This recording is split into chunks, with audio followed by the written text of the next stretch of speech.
लोक दास्तान के मुताबिक सियालकोट पर हिंदू राजा सालवा की हुकूमत थी। इसकी बीवी का नाम इचरा था। लाहौर का इलाका इचरा का नाम भी इसी रानी से मंसूब किया जाता है। रानी इचरा का ताल्लुक सियालकोट के नवाही इलाके अगोखी से था। राजा सालवा को खुदा ने खूबसूरत बेटा अता किया।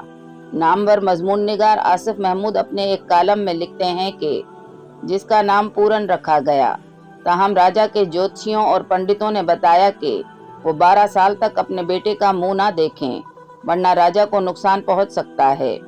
ज्योतिषियों और पंडितों के कहने पर राजा ने अपने नौजीदा बेटे का मुंह देखे बगैर जंगल में भेज दिया।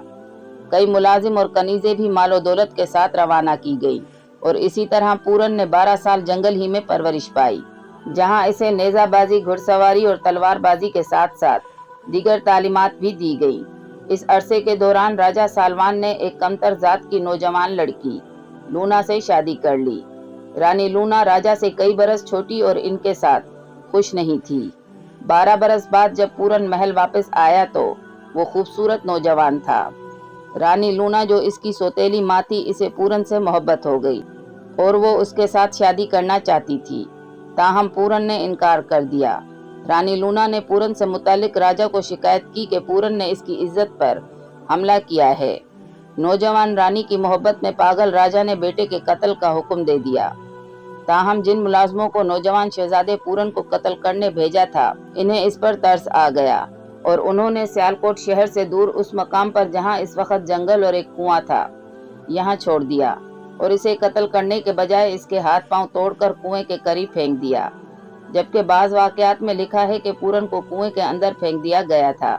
लोक दास्तान के मुताबिक कुछ अरसे बाद यहाँ से एक हिंदू महाजोगी गोरखनाथ का गुजर हुआ।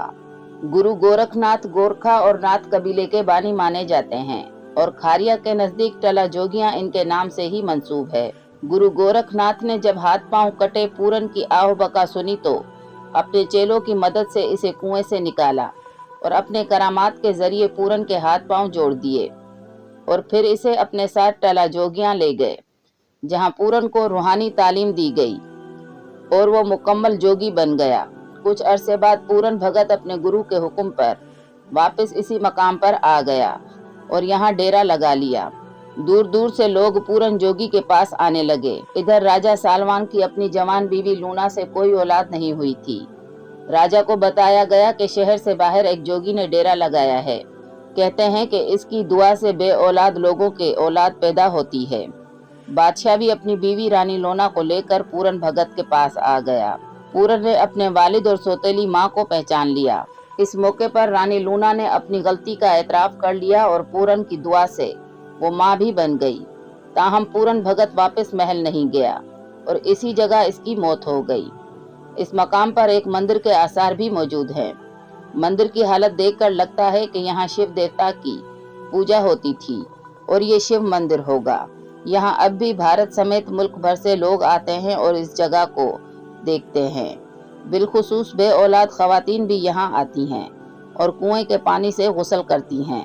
इस मकाम पर बरसों से एक चंडियाल खानदान आबाद है जो इस जगह का नस्ल दर नस्ल निगरां है।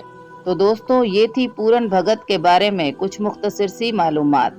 उम्मीद करती हूँ आज की वीडियो आपको पसंद आएगी। अगर वीडियो पसंद आए तो लाइक करें, शेयर करें और सब्सक्राइब करें।